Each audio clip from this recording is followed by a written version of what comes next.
Hello friend, আসসালামু আলাইকুম। তো তোমাদের সবারই ঈদ কেমন গেছে? আমার আলহামদুলিল্লাহ ভালোই গেছে।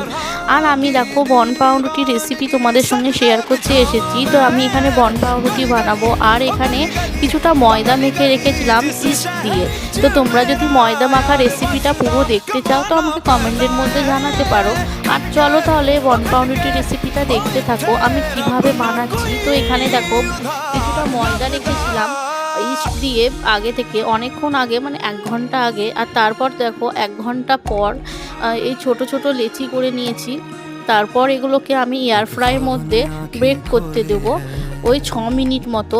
ওপরে একটু তেল ব্রাশ করে দেবো। খেতে খুব ভালোই লাগে এই বন পাউরুটিগুলো। তবে এগুলো আমি একটু ছোট ছোটই বানিয়েছি, এগুলো ছোট ছোটই খেতে অনেক ভালো লেগেছে।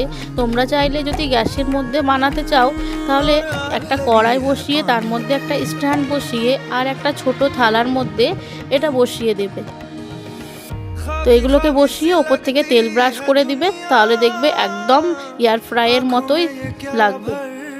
ওই গ্যাসের মধ্যে এটা হতে সময় লাগবে, ছোট ছোট বন পাউরুটি, তার জন্য এটা মনে হয় সময় লাগবে 20 মিনিটের মতো। তবে মাঝে মধ্যে একটু চেক করে নিতে হবে।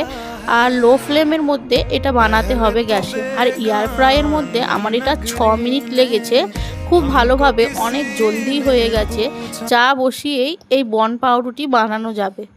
তবে ইস্ট দিয়ে তোমরা যদি এই ভিডিওটা দেখতে চাও আমাকে জানাবে যে আমি কিভাবে এই ময়দাটা মেখেছি, কিভাবে বানিয়েছি।